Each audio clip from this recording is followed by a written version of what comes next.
Got a great quarterfinal recap of this match day. Could have been the U.S. playing, but it's not. But we're going to talk all about it. So comment, like, and subscribe, and let's get after it. What is up, everybody? Welcome to In Soccer We Trust. It is your host for the day, Hollywood Heath Pearce, and of course, Charlie Chuck Wagon Davies. And we are going to break down these crazy matches in this first set of quarterfinal games. Charlie Chuck Wagon Davies, how we feeling today, man? I mean, I was tired for a little bit. I was awake for a little bit. I thought I had it. You know, I've got tickets, you know, just to set the expectations. I've got tickets to the semifinals. I'm going to the semifinals. And I've been telling everybody here in Dubai, it's going to be Brazil, Argentina. It's the best setup. I'm going to get all of this stuff. But now I've got Croatia. And for a second, I thought it was going to be Croatia, Netherlands. Now, I'm super happy for Croatia to get there because they did. I mean, if we're being honest, you know, since it's just two close friends here, nobody else listening, I would have been really bummed, you know, because I'd been building it up. I'm taking my father-in-law to his first World Cup match, and it's going to be this big, crazy thing, and we were on the verge of whatever. But we're going to get into all of that. But, you know, I guess off the top, I mean, what was the day like for you, these couple matches? I mean, I was just watching that first game with Brazil, Croatia, and I knew this was Croatia's game plan. Just keep it close. And Brazil, they got close, but they weren't getting too many quality chances. And the keeper was phenomenal. I mean, are you kidding me with some of the saves? And then once it went into PKs, I knew Croatia was going to win. I just knew it. Yeah. I mean, that one to me too was like, yeah, he made a lot of saves, the goalkeeper, but at the same time, it never really felt like Brazil got to that next gear, right? Where all of a sudden, there was never a point in that game where I was like, okay, they're leaning on him. Like when Argentina had their moments, you could feel the sort of the buildup or the wave happening. And that I thought was different. But now we've got two semifinals, right? Argentina against Croatia. That's the game that I'm going to. I'm trying to get tickets for the next one. And that can obviously be between England, France, or Morocco, Portugal. And I was just talking to somebody, our producer Debo, actually, just saying that, you know, you got the other matchup, which is a great semifinal, France-England, right? But one of those teams is going out, and then you've got Portugal. And then he was like, well, it could be Morocco too. And so when you look at these matches and you see the fact that Croatia got through playing how they did, and I'm not all that excited to watch them play in a semifinal. I'm super happy for them because it shows you that it's not just about style. There is a lot to that function. I think it was like 6 players had more than 75 caps in this team, like in the starting team. They had all that experience, were willing to play it an exact certain way. Got to the end, and I was like, yes, modern football prevails, right? Of like 1-0, they needed to be perfect. They weren't quite perfect, and that was enough. And then all of a sudden, they were back into it. But do your predictions change for France, England, or for Portugal, Morocco, knowing that it would be really, really hard for you to have thought and watched this Croatia game and said, yeah, Croatia's going to win this one, you know, at any point. I mean, you could see the discipline, you could see what they were doing, but at any point, I still would have felt like it was a huge flyer looking back and saying like, man, my prediction's going to be wrong. What about at the point when Neymar scored? What were the odds at that point when Neymar scored that Croatia would level it and then win in penalties? I've also been hard on Neymar this tournament. Obviously, he's got a big old fat foot, but I just haven't been that impressed with him in terms of like what. And the reason I say that is because today, when I looked at Richarlison, when I looked at Neymar, when I looked at just a number of these players, I was like, these guys look tired. They look slow. They don't look explosive. They don't look the pace that I'd hoped that I'd seen, where like at any moment they can break out with 3 players and do something. And then there was that moment on the sideline where Anthony and what's his name got into it. One of the Croatian legends. I'm blanking on his name right now. I'll think of it. And they stared each other down. And Ivan Perisic, that's who it was. And Ivan Perisic, he tried to make him, and he just got into it, like kind of gave him a shove. And I remember that moment thinking, like, I wonder if this is going to come back and haunt Brazil. And it wasn't anything. Like, he didn't pull off the Meg. He was just trying to get out of it, ended up getting something like a throw-in out of it or a corner. I think it was a throw-in in that case. and thinking like those are the kinds of things that when people make it personal, you start to go like, one of these two people is going to lose in this battle, right? Like one of them now made it personal, and the other one's going to get taunted at the end. But I mean, take away the aesthetic, right, of that Brazil-Croatia game. Do you think the U.S., because we complain about it a lot, right? We want the U.S. not only to win, we want them to play aesthetically. And I'm not saying you and I necessarily complain about how we win in a World Cup, but there is a function to the way in which Croatia win, that they are not playing beautifully. They're not playing people off the pitch. They've got high quality. We've got some world-class players, but they are playing each game a certain type of tactic to win and move on. Do you think the U.S. should have deployed that a little bit more than trying to be open and whatever, considering we lacked in some areas? Well, I'd say our tactics were spot on in terms of starting the games against Wales, England, and Iran. Okay. I mean, we could have easily said, let's just defend and bunker against England, but that's not at all what we did. We took the game to England and we outplayed them, and we were the better team after 90 minutes. Against Holland, if you do have fatigued heavy legs, that's when, if you're not making crazy changes, then you should adapt. And we didn't adapt in that game. I think what we saw with Croatia, they didn't just sit back. They keep games close, but they also have Luka Modric. They also have Kovacic. They have players who can keep the ball. So it's not that they're just booting the ball. They can keep it. They outpossessed in the end Brazil. And but Charlie, they were sitting pretty, like, I don't want to say in their own box, but they looked at no point did Croatia look nervous or scared or like they were going to have to change their tactics or they were going to have to sort of change the level of risk. They just sat there. They moved so collectively. And then when they sprung out, you could see first player moves, next player makes the run, third, fourth player make the run. It was like they had, I mean, obviously they've got so much experience in this team, but they had a plan every time they got the ball that the play would just sort of present itself. And then the runs would dictate the next pass, even if it just led to possession in the attacking half. Yeah, they have a lot of quality. I mean, especially defenders. I mean, their whole back line, absolute beasts. And then the midfield, they just control it so well. They control the game. They don't give up too many quality chances. They rarely make mistakes. And if you look at Brazil, they have a lot of players who are considered luxury players. They attack, but not so much effort in defending. And that's where Croatia, I think, really benefited in the middle third of this game, because they figured, okay, we don't necessarily have to be threatening all the time, but let's neutralize them with possession. And in the transition game, just break that first line of pressure. And we know we don't have to worry about Richarlison or Neymar or Vinicius necessarily defending. It was a perfect game plan. Keep the game close and don't give them much space to run into. And that was what we saw. But on the flip side, you watch Netherlands and in Argentina, the Netherlands did their game plan. It backfired because Argentina scored, and that could have easily been Christian Pulisic, right? When you think about how things played out, it forced them to be a little bit more aggressive. But the Netherlands had to change the way they played. And you look at what Louis van Gaal did. He said, I'm going to throw big, tall-ass strikers up top. We're going to lump the ball in and win ugly if we have to. And they got back in the game. Yep. So I just look at having to adapt in the game and change your tactics and change your philosophy. And Louis van Gaal maybe did it a little too late, but he still was able to take this game to penalties. Was it not at all, kind of focusing on the Brazil-Croatia game? Because I want us to get deep into this Argentina match against the Netherlands. Mm-hmm. They subbed out Vinicius Jr. They subbed out Rafinha. They subbed out Richarlison.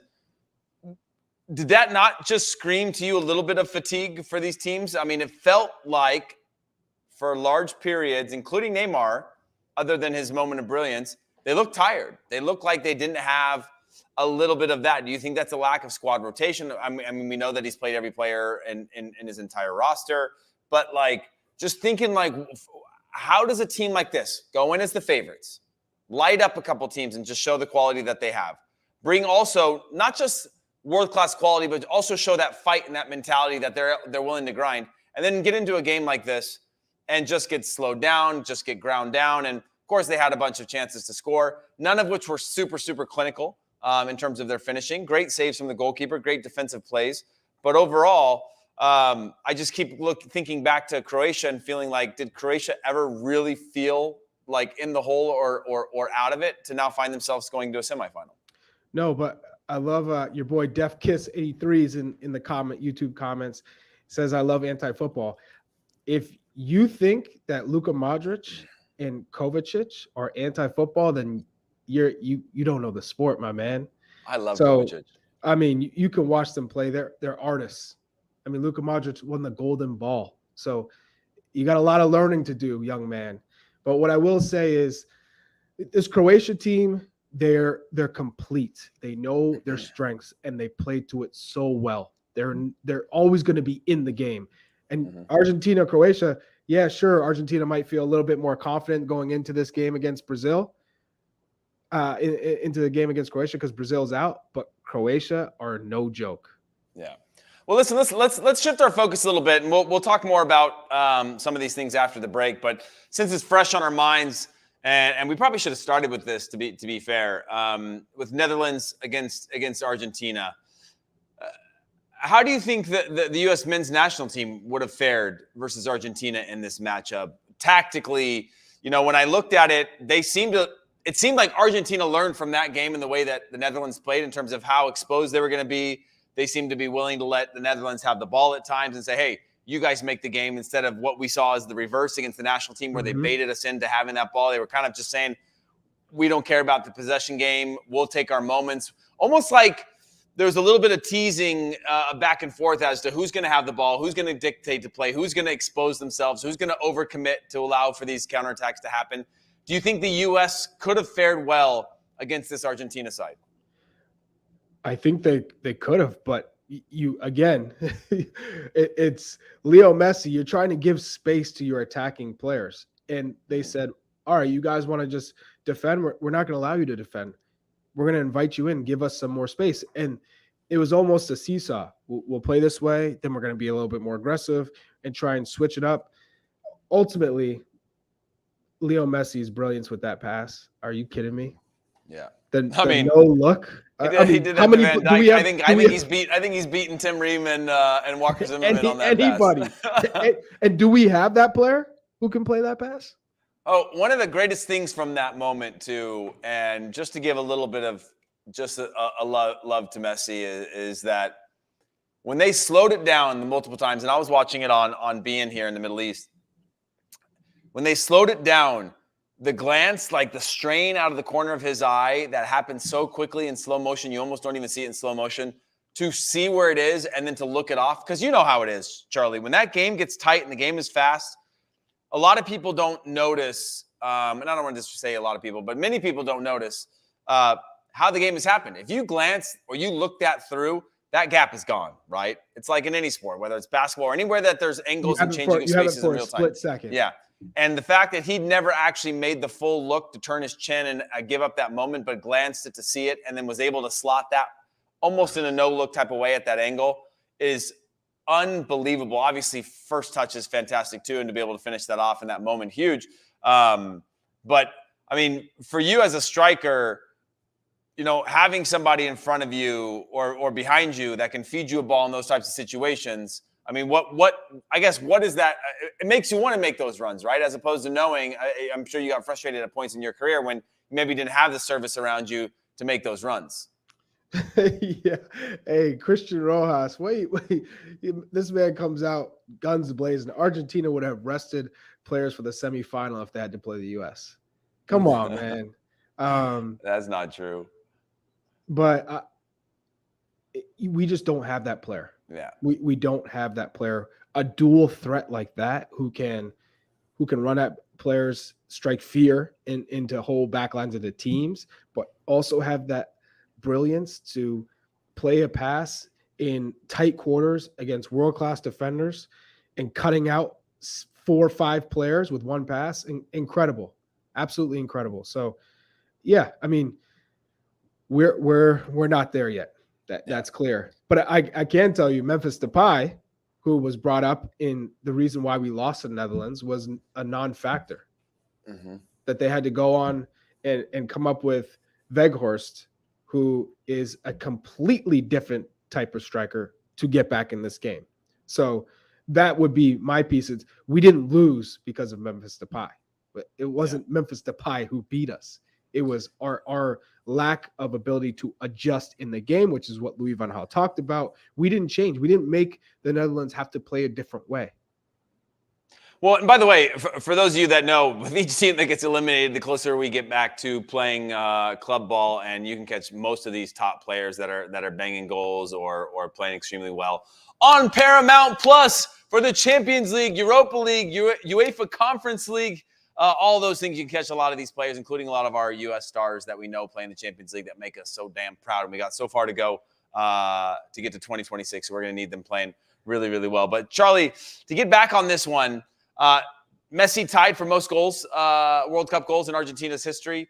Do you think any of that's playing into not necessarily the goals he's going to score when he's going to score, but added motivation, right? You get into these moments, and now we're in a semifinal. I say we, but I mean we are now have our first two teams in a semifinal in this World Cup. Do you think that matters to him? Do you think that's another thing when you're talking about GOAT status and you're talking about leaving no stone unturned in terms of trophies won and accolades achieved in terms of looking back on his career? Do you think it has no value?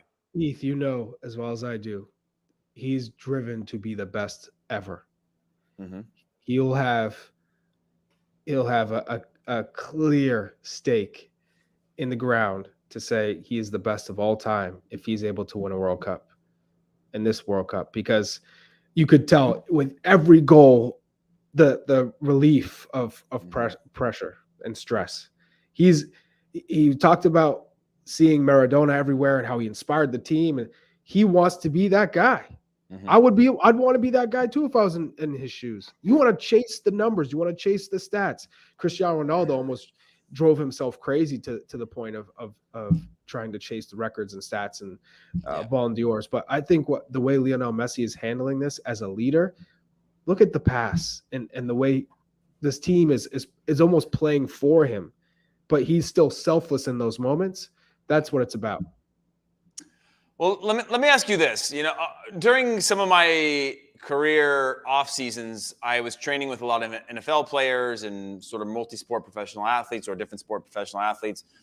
And I was around a lot of these football coaches or NFL coaches that strength and conditioning coaches that were hyper obsessed with in that sport of it's about making a play over and over again, making the play, making the play, making the play. And soccer is generally more fluid, right? A lot of times we look back and you go, this guy made the mistake, he beat him, but they had 90 minutes to do something different. They didn't do it, right? They had 90 minutes to do whatever. They had 90 minutes to finish one of those chances. It's not just about this one guy who makes the error. That guy gets in and scores a goal. But the reason I bring that up, because I want your take on this with the goal that Croatia went down and scored against Brazil. Final moments of a match. Everyone's tired. And somehow Brazil had found themselves in a 4v4 situation where they're having to defend on the fly from the half line, tracking backwards, not knowing where they're going to set their line to line of confrontation. Do you think that game in itself could have been buried earlier? And maybe you're going to say both, but or do you think it came down to this lack of almost humility or maturity for Brazil to say, closing moments of a game, we've got this in our hands. We should not be at any moment 1v1, 2v2, 3v3, 4v4, because it literally went down there and that's what led to it. Yes, it's a deflection goal. A lot of things had to happen. They could have put the fire out earlier with a yellow card.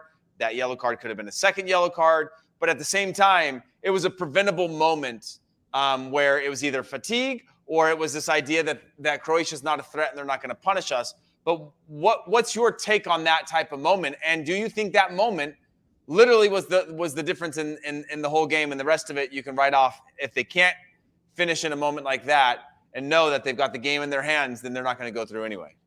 Yeah, for me, it's clear when it's 3v3 in that situation. That should never happen. Right. You just scored an extra time. Why the hell are you allowing Croatia to get into a position where they're 3v3? That you can't. It's just inconceivable. You lock it down. You defend with 5, and Brazil. It's almost as if they thought the game was over. They played that way. Everyone's still attacking. People are in the attacking half. What they gave the game to Croatia. And credit to Croatia because they didn't quit. They kept playing and they sensed the moment. Wow, we're in an opportunity. We're 3v3. Brazil's chilling. We have to finish it, and they did. Yeah, Charlie, I fully agree. But listen, we got a lot more to talk about, but we're going to take our first and only break of the show. When we come back, we've got more to discuss, more to talk about, including weaving in the U.S. men's national team into the narrative of all of these conversations. So don't go anywhere. Don't stop watching Leo Messi, the man, the myth, the legend, the GOAT. The UEFA Champions League. Stream PSG matches live February on Paramount+. Welcome back, everybody. Support the show.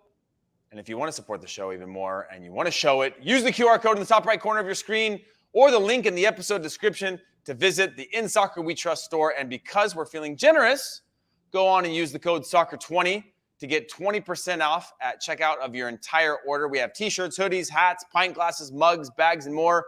Visit the In Soccer We Trust store now and use the code SOCCER20 for a 20% discount. Now, Charlie, we've obviously got a lot to talk about, right?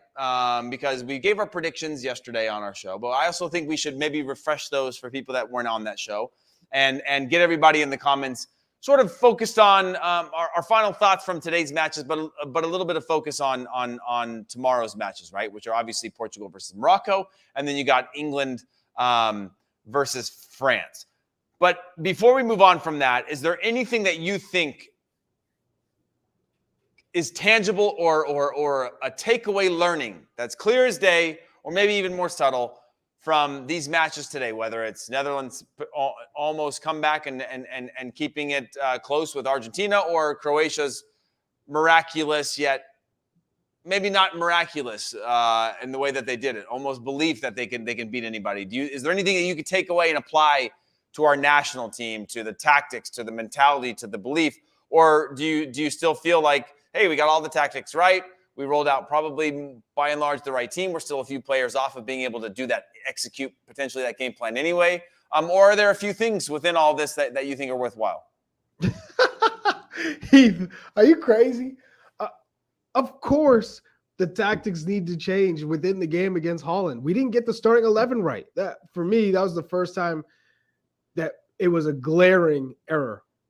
I think Haji Wright wasn't the right guy to lead the line. Josh Sargent. Yeah, but I understand I understand the tactics of or the lineups that we did for those things. But looking at the way that like Croatia didn't have, they've got really quality players. I don't want to undermine that, but they've got a lot of age too, and they didn't at any point go, you know what, we need to play as well as them, or we need to play as beautifully as them, or we need to satisfy the TV networks. You're saying disregard the other team and just play your style. You're the best formation, the best tactics that fit the group. Yeah, because we spent a lot of time talking about like, I don't care how we get out of the group stages, right? And then we got out, and then we got against the Netherlands, and yes, we were outsmarted in a lot of ways, and we didn't have the best performances. But if you looked at Croatia's performances, it wasn't like they were blinding either on the day, right? There wasn't like world-class performances. There was a world-class team performance that got them out of that match today. And they have a lot of world-class players that we don't currently have in our national team as well. But that was a team effort. That was a complete team effort from start to finish that kept them in the game, from the goalkeeper standing on his head to all these other things. It was across the board a team performance. So I'm just curious your thoughts on that. Was there anything that you take away from that or no, worthwhile? Because if we did that, you'd have a lot of people pretty pissed off if we played the way that Croatia played. Well, I'd say we did that against England. Yeah. And there was not a single person pissed off, and from what I could see. So if you were the better team against England after 90 minutes. The only negative of the whole game against England was the lack of, I guess, urgency or taking that risk or chance at the end of the game when you win a set piece and you play into the corner and it's 0-0. That's the only negative. And that was because they settled for that result instead of taking a chance to win the game. For me, that's the only negative. So from a tactics standpoint, from the way we approached the game, everything was spot on. And you couldn't have asked for anything more except maybe Haji Wright being effective. So we did that without a number 9 who could get on the ball and create some chances. We did that without Weston McKennie finishing a chance that we've seen him finish multiple times with Juve. So we figured out different ways to create opportunities. We did that. We just didn't take advantage of them. And that's the difference between the Netherlands and the U.S. Because if the Netherlands get those half chances or get those chances in front of goal, they have the quality to finish. They have better finishers than we do. And that the lack of having a capable finisher is going to prevent you from getting far in this tournament. That's just how it works. Okay. Well, one more arbitrary thing before we talk about tomorrow's games, and I think there's been a couple of really good comments also. Crazy Yugoslav Child said Croatia scored the goal at the moment when they started to attack and when they had to score. If they had played like that from the very beginning of the match, they would have beaten Brazil by 2 goals. Now, that's easy to say, like, oh, if they did that, they would have, it's like saying when somebody starts scoring goals and they score 6 in the second half, they would have scored 12 if they did it from the beginning. Like, I do agree with you on some level. They were efficient in that. To me, that was more of a breakdown from Brazil. Brazil was throwing numbers and trying to break down lines by playing a lot of straight line vertical passes that were just getting cut out and countered on. And at no point did they just say, you know what, we need to play a little bit smarter and even if we don't have the ball, do the work to close out that game. But Charlie, Casemiro and Modric swap at halftime. Any thoughts on that? Swap jerseys for those that are listening to this and don't have the context. They changed shirts at halftime. Yeah. Walk obviously. See, this one's different, and I'll tell you why this one's different than your typical jersey swap. They were brothers, teammates at Real Madrid. Mm-hmm. This is a case where you're talking about the 2 best midfielders on each team coming together and swapping jerseys at half. This isn't a substitute. This isn't like a fanboy moment. This is just an appreciation moment. Let's do it at half. It's 0-0, before the emotions get crazy, because at the end of the game, maybe you're celebrating with your team and that moment's gone. So this is probably the only scenario that I'm okay with it. The only scenario. All right. Yeah. I mean, I agree with it too. And I also look at it in the context of, look how that game ended, right? And just the sorrow that Brazil are going to feel. And I don't think you have that same opportunity to embrace a moment, right? It's all level. Your things are like, it's a moment in time and a memory almost that you're capturing in a time capsule versus the fact that if you'd done this after the game, I don't know. I mean, I'm sure Casemiro has changed plenty of shirts, but in a moment like that, when you know that you've got to now go face your country as the number 1 team in the world going out, if you're going to enjoy it as much as like Modric is going to give him a hug and say, keep your head up type of thing.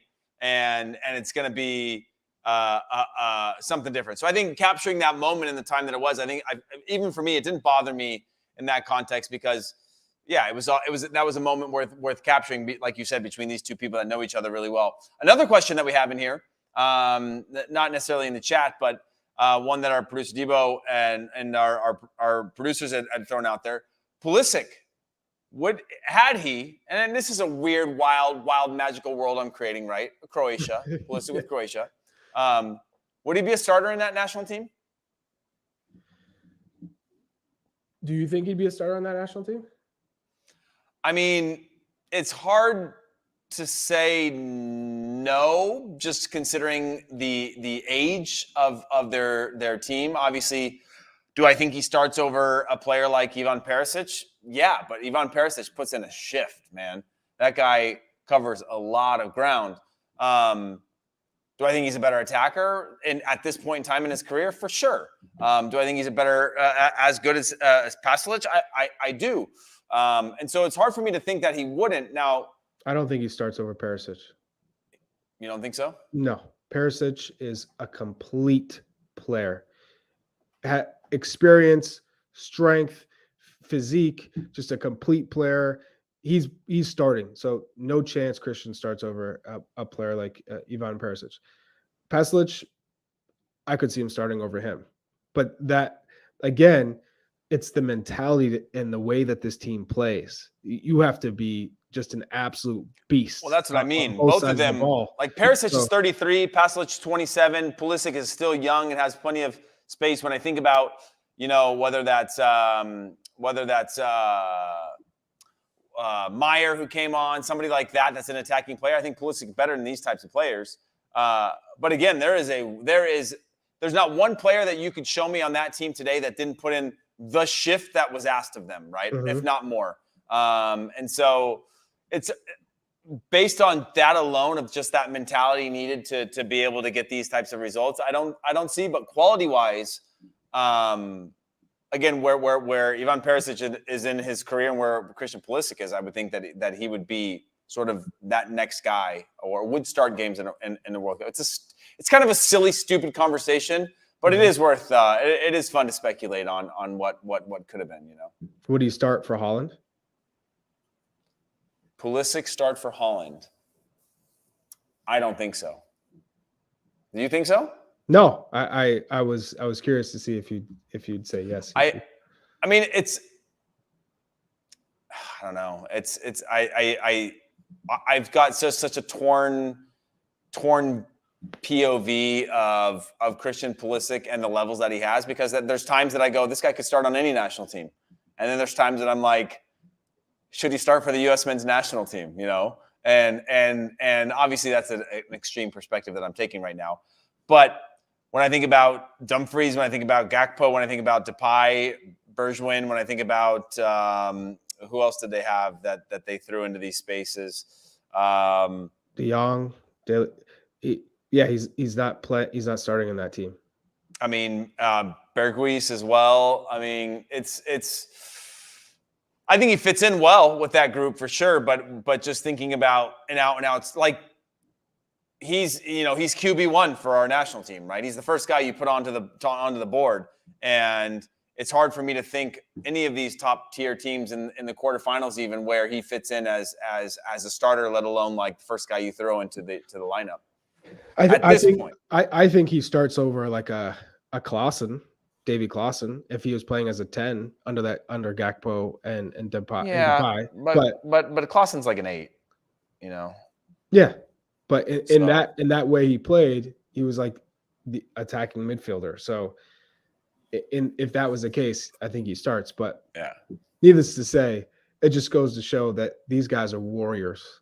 Yeah. Croatia, oh man, what a squad! But would you be surprised part of the thing, beat Argentina at this point? If Croatia beat Argentina? Yeah, would you be surprised? No, I actually wouldn't, because there was just this, and I hate to do this, I hate to say this kind of stuff, but like there was very much a club team type of form to Croatia today that they were like, you know what? Look at how old we are.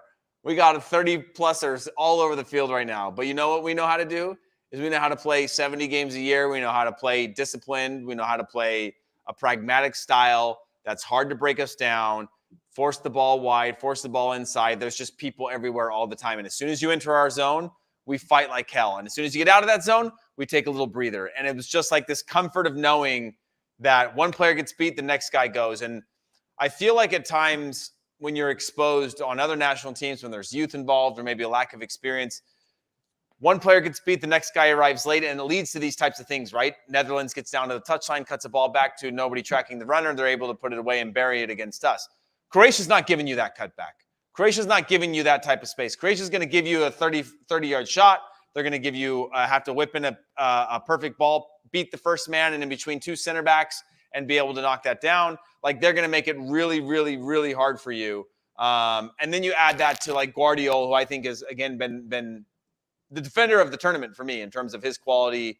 The young RB Leipzig player, but I wouldn't be surprised. But now I feel like maybe Argentina are going to kick it into another gear because they snuck out of this one. I don't know what your thoughts are. Yeah, I think Argentina is going to be in the final.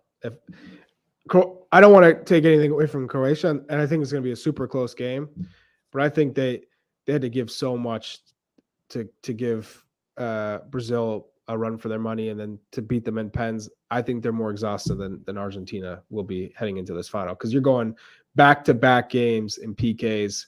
Oh, Japan, Brazil. I thought Modric would be tired. I saw him do these full field sprints, and I was like, Yeah. dude, every game he puts his hands on his knees and he looks like he's like just finished a marathon because he has. I'm like, dude, I don't know how many more miles this guy's gonna have in him, but he somehow finds a way to dig deep. Perisic, another guy who they just find a way to fight and be effective and be really, really hard to beat. And there is just something valuable to that I think actually makes me happy, because I feel like that's the heart and mentality of the U.S. men's national team. That's what we do have. We just lack some of that experience, and we also lack some of that savvy, and then some of that ultimate quality that they have, right? Yes, they're up there in age, but they've got Luka Modric. You know, they've got quality players that can find ways to get them out of games, and so at least gives me a little bit of hope for this team, and as we start to add some more pieces and quality and experiences to this team of what they could do, knowing that it's the fight that got them the Nations League, it's the fight that got them the Gold Cup, it's the fight that got them into the World Cup, it's the fight that got them out of the group stages, and then they were just ultimately outplayed in a number of ways in the knockout rounds, which makes me wonder how far off we are. But what would you do if we had a Morocco-Croatia final? How nuts would that be? I mean, honestly, I think a lot of people's brackets are already completely busted. I mean, my brackets were my bracket, my pools are busted. Like, I had Denmark as my double team on one of my point pools, and they were like it's like where you have each tier team gets a certain amount of points, and they got like 4 points per point, and I had them on double points. They got me like two points in the whole tournament, which is an absolute joke. So my bracket was already shot from the beginning. I will say this, though. Where I am based right now in Dubai, in the Middle East, they are all pulling for Morocco. Like the Arab world, the Middle East world, Qatar, everybody wants Morocco. And if Morocco goes to a final, as far as they go, it's going to be rocking in these stadiums. I'm also happy that Argentina have continued, because you want Argentina and Brazil because I think they're 1 and 2 in the top traveling fans historically at World Cups, or at least in the top 5 generally of ticket buyers. The U.S. is another one. And so you want those ones that really bring that World Cup type of atmosphere, because it's not like a home game for anybody. It's everybody traveling in for that. And so that's one thing, is Argentina continuing, I think, helps that quality, because if you heard in penalties when those goals go off, there's no like fabricated sounds that are happening, right? That place is 88,000 and absolutely rocking. And so you want that. And then Morocco, same thing, proximity. They're going to travel a large contingency. They're a loud fan base. And so I wouldn't be mad about that. Although from I wouldn't necessarily be happy to see Croatia play Morocco in a final, but in terms of what it would mean and just shaking the tree a little bit, that wouldn't be too bad. But looking at things now, go ahead, Charlie. I was going to say, shout out to Rashid F in the YouTube comments. The main difference between U.S. men's national team and Morocco or Croatia is organization and a bit of quality in the final third. I think we can get there in 2026. I love the optimism. Let's go. Positivity. Yeah. We're just missing. We're missing the clinical striker piece. We're missing that. That is the final piece to the puzzle for us. I think once we're able to get a striker who we can rely on, who's going to score goals, who's going to stretch back lines, who can play in tight spaces, a little creativity, we will be there. Yeah. And Morocco don't give up a lot of goals. Croatia don't give up a lot of goals. You know, they're happy to take you deep into games. And Morocco, like their generation of players, are mostly European born, very technical, with that same sort of technique that you get from a Moroccan player, with a different level of polish that you get playing in some of these bigger clubs in Europe. And so they've got an incredible generation. And Croatia, obviously, you know, the quality that they have speaks for themselves. Charlie, just briefly on Portugal, Morocco. Mm-hmm. You still have Portugal going through? You think this is the end of the road for Morocco? Do you think Ronaldo starts? I do think Ronaldo starts. Okay. Don't you? Yeah.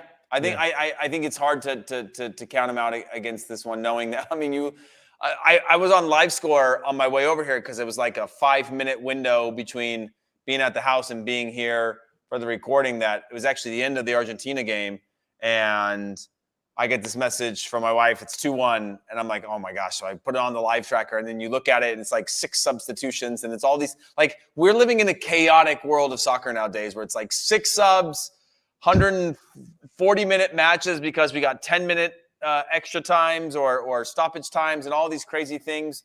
That the point I'm trying to get to is that even if you start Ronaldo, you can still go to your bench. You can go to Rafa Leao. You can go to you can go to Ramos. Is it Ramos? That was is it Ramos? Yeah. You can go as deep as you need to go and still have plenty of match time left, because obviously there's these games are longer than they've ever been, and so I think you start Ronaldo, but you still have that one being a close one, but a win for Portugal then. Yes, and to answer Greg Perez in the YouTube, will I attend Copa America games? Yes, 100%. Give me Copa America. I needed that. The U.S. needed to play in a competition like this to get ready for the World Cup in 2026. Well done, the Federation, for making this happen, because this is only going to get our team playing against the best, and we need to be tested against Argentina and Brazil. And Honestly, Colombia, so in Peru, Paraguay. Why did Greg just ask you? Like, why are you the only one that gets asked to go if you're going to go to Copa America games? You know, why can't I be the one? Hey, much love, Greg. I'll bring Heath with me. I'll get you a ticket. You mind if I come? Yeah, let me know. Yeah, exactly. Gerardo's out there saying, "What about you, Heath Pearce?" Yeah, man, I'll go to. I mean, look, I think I remember Copa America in the U.S. It was just after I retired. I actually ran into Maurice Adu outside the stadium, and that guy, he was probably about 260, 270, Charlie, back then. No neck. He looked like he was a linebacker in the NFL. You know what I mean? I was wondering what he'd been up to on his off days, and clearly he was pumping a lot of iron. But the U.S., I remember thinking, I went to the game at Levi Stadium in San Jose and thinking, like, man, this U.S. team is going to struggle. And they did great. Right? They really challenged themselves to play against different teams and games of consequence from different backgrounds. And I think the U.S. needs that, knowing that that we got nothing until 2026, right? I mean, we got Gold Cup, we got Nations League, we got Copa America, but we don't have qualifying, which I kind of like this tournament type of format that they're going to get a chance to experience, and different types of opponents, and really, really important, because then in between that, you've got plenty of official competition. So you can go after the Brazils and the Argentinas and the Germanys and the Englands and your friendlies, and really push and test yourself against the top teams. I think that could be a decent little makeup. I don't know what your thoughts are on that. 100%. I've always said, play the best, always, as much as you can. And it keeps our guys on their toes. It keeps them, because if you're getting smacked up, it forces guys to say, reevaluate. Hey, where am I? Where are we as a squad? What needs to be different? And it pushes the coach, whoever the manager is, if it's Greg, if it's whoever, to be better, to have a definitive style, to win different ways, because ultimately opponents may take away something. So how do you adjust, and how do you figure out a way to win? Yeah. Keep with this narrative, sad Def Kiss says. I'm not sure what narrative he's talking about. I don't know what narrative we will be the Croatia of the Copa America. So would you rather us not play Croatia in Copa America, Def Kiss? Come on, man. Yeah. Straight. He's got that haterade. Yeah. They serve that 24 hours a day in the U.S. soccer circles right now, man. People are just really, really. I don't want to get into it today, but I just do wonder, like, at what point we would have been like, you know what, that was good. Because ultimately we were going to lose. Like, ultimately we were going to get beat by somebody. Yeah. And if we had gone out with, like, our heads high saying, like, we guns a-blazing, I don't know, would we have said that was good, or we had said, we were so close to winning, but it was the tactics, or it was the players. We don't have this, or we don't have that. Like, I do think we should always strive for more and strive to be better, but I wonder at what point people will be satisfied with what I think is decent progress right now, but who knows? Yeah. With this group, we made progress, but it didn't meet the expectations of what what our team should be doing in a World Cup, right? So now that's the minimum, and we have to only get better to be continuing to push. So I'm interested to see what the next year looks like when this group gets back together. Who's running it? What's the mentality? Who's going to be involved? Who's, are we going to see some new faces? It's an interesting time, the next 2 years. Well, let's close it out with England, France. Are you still holding on strong to the same result there that France are going to go through on this one? Or no, you said England. No, I said France. I said Allez les Bleus with you. Did Jimmy say England? I think he did, yeah. He had one of us had one different in I was Allez les Bleus with you. Okay. So he might have chose England. Man, I just get nervous now because when I think about Brazil running the flanks like they did and just owning that, and the fact that they're on their way home, that like if you could neutralize France in the same way, I mean, obviously I think you're talking about a different level of quality that France has obviously on the wings than Brazil have. Brazil have that fight and energy too, but I mean, I'm not putting Rafinha and Richarlison in the same category as Dembele and Mbappe. But maybe the front threes together are similar, close to the same. But yeah, I'm going to go with France in this one as well. I guess that's it then, Charlie. Any final thoughts? Obviously, we're going to be back to you guys again after the weekend. We've got so much more to talk about. And obviously, once we get through this World Cup, we're going to have some end-of-the-year shows, some mailbag episodes, some sort of recaps on how we've gotten here. And then really, as we start to look forward, really want to take stock of what everybody thinks in terms of episodes that we should be making, because I think we should be talking about our back lines. We should be talking about full episodes around the future pool of players, young players coming through the pipelines. We've just got so much to figure out, so much to discuss, and so much to talk about. Tactics. But formations, tactics, all those things, managerial changes, all those things around the national team. But there will be a time and a place for that in the near future. We just don't want to overlook the fact that we are sitting in the quarterfinal rounds and heading into a semifinal round of a World Cup. But that is it from us. Charlie, do you have any final thoughts? Hey, I went on a rant. Yeah, I loved it. For final thoughts, and then guys, we're out of here. Charlie, any final thoughts? Yeah. No, actually, I'm what a day of games. Yeah. I'm hyped for tomorrow. I'll tell you that. Let's go. That's it, huh? That's it. All right. I'll take that as a final thought. But that is it from us. Of course, on behalf of myself, Charlie Chuckwagon Davies, our production team, CBS Sports, we appreciate all of you guys tuning into the live show and or listening to this in audio form. And we will catch you guys on the next episode. See ya.